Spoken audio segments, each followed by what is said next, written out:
Saludo con mucho gusto esta mañana en nuestra cabina al doctor Lorenzo Meyer. Lorenzo, bienvenido, buenos días. Muy buen día, Carmen. En línea telefónica, Denise Dresser. Te mandamos un abrazo, Denise. ¿Cómo estás? Buenos días. Hola, buenos días.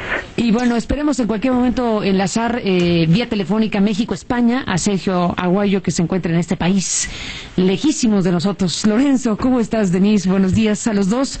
Bueno, temas no nos faltan, pero creo que en este momento valdría mucho la pena detenernos en las últimas dos conferencias de prensa de las autoridades explicando hechos terribles como la muerte de los estudiantes del TEC. Esa conferencia de prensa del sábado por la tarde, noche, por ahí de las 7 de la noche, impresentable, una conferencia de prensa errática que confundió, una conferencia de prensa que presentó fragmentos de lo que convenía presentar para dar cuenta de que la bala de uno de los chicos era de los sicarios, diciendo que las otras balas no se podía identificar de dónde. En fin, una cosa muy lamentable de una explicación que se quiso dar por parte de la PGR sobre un hecho tan terrible como ese. Y ni qué decir de las dudas y de las inquietudes que genera la conferencia de prensa dada por el procurador militar el viernes pasado, hablando del caso trágico de la muerte de los dos niños, del niño Brian y Martín Almanza en Tamaulipas. Una explicación del ejército que no coincide con la versión de la familia afectada, de la madre particularmente y el padre de los niños Almanza.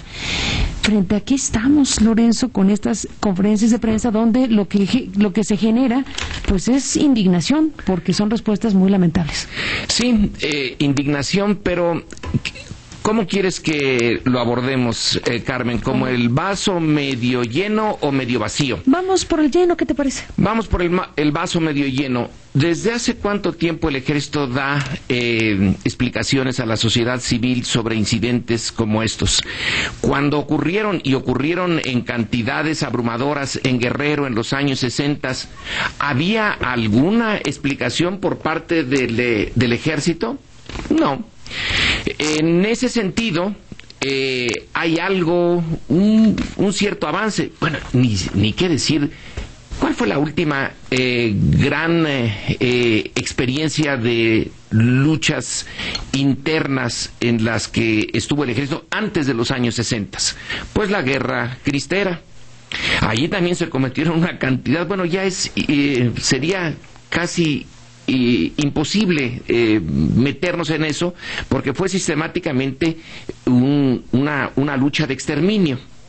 La segunda cristiada también. Entonces luego viene qué cantidad de incidentes de represión contra civiles hubo en los años 40, 50, antes de que llegaran los no muy famosos años 60, o infames años 60 en esta materia. Entonces, el tenerlos ahora, en el 2010, dando explicaciones... No está mal. No está mal. Ahora, tienen que todavía aprender a andar un montón antes de que la sociedad mexicana pueda encontrarlos en una coyuntura satisfactoria del camino. Les falta mucho por andar. Eso en lo que corresponde a los militares y sus exposiciones públicas explicando estos hechos. ¿Qué me dices de la autoridad civil? Lo del sábado en la noche fue una cosa verdaderamente errática. No daban pie con bola en esa conferencia de prensa. No, pues bueno, hay que agradecerles que no le hicieron a las 3 de la mañana del domingo. Sábado previo al megapuente, enero. Sí, megapuente, lo hicieron, ¿no?, de una manera bastante estúpida, porque fue tan obvio que les salió el tiro por la culata. Querían dar una explicación en un momento en que nadie se diera cuenta. A fuerza que se tiene que dar cuenta, porque pasado el megapuente la prensa tiene que retomar esto. Pero probablemente la prensa, ya no tanto la televisión, y la prensa, la radio, somos más puntillosos.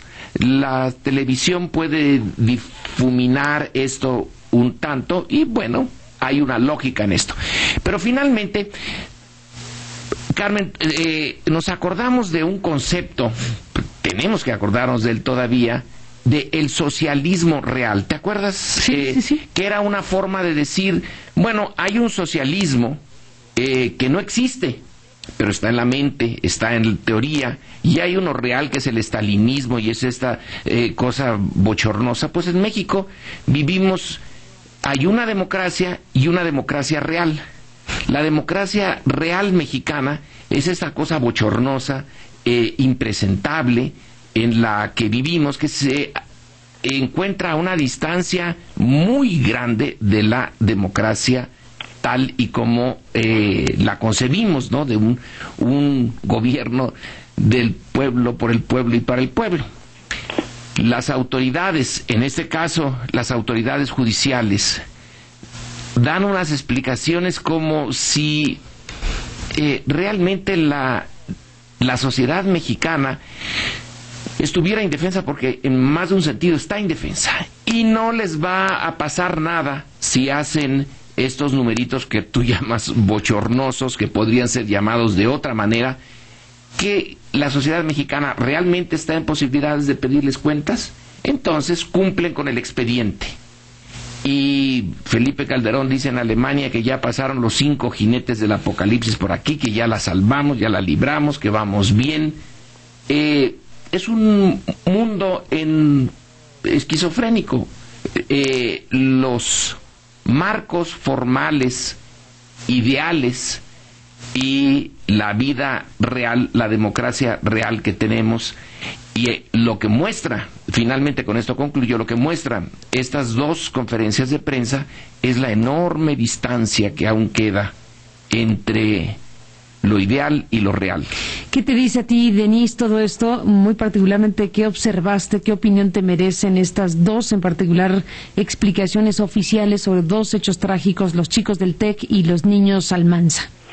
Bueno, así como Lorenzo abordó este asunto desde la perspectiva del vaso medio lleno, aludiendo al hecho de que ahora por lo menos empieza a haber cierta explicación en torno a los sucesos, o la sociedad comienza a exigirlos, pues yo resaltaría la perspectiva del vaso medio vacío, porque el asunto de fondo aquí es la verdadera incapacidad del ejército mexicano hoy, incluso en un contexto de democratización, para rendir cuentas sobre su actuación. Históricamente, como lo resaltaba Lorenzo Meyer, no está acostumbrado a ello. El ejército ni siquiera sabe cómo, y lo hemos presenciado en estas 2 últimas conferencias de prensa o hechos bochornosos, como los llamaste. Hemos visto la falta de profesionalismo tanto en la investigación como en la explicación de los hechos, acompañada de una propensión del ejército a protegerse a sí mismo a como dé lugar, a cerrar filas, y en esas filas está el propio presidente. Les recordaría lo que Felipe Calderón dijo hace unos meses en torno a que el ejército ha llevado a cabo un escrupuloso esfuerzo por proteger los derechos humanos, y quienes señalan lo contrario están obligados a probar un solo caso.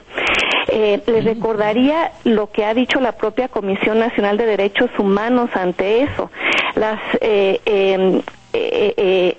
denuncias sobre violaciones de derechos humanos y garantías individuales cometidas por el ejército han crecido en los últimos años, los dos últimos años, 600%, ascendiendo a 140 por mes. Y bueno, habría que resaltar otra vez el reporte de Human Rights Watch llamado Impunidad Uniformada, donde se detallan múltiples casos de violaciones a las garantías individuales y a los derechos humanos, a las que se sumarían estas dos últimas violaciones que hemos presenciado ya de manera muy explícita, la forma en la cual el ejército participó y ahora trata de encubrir lo sucedido.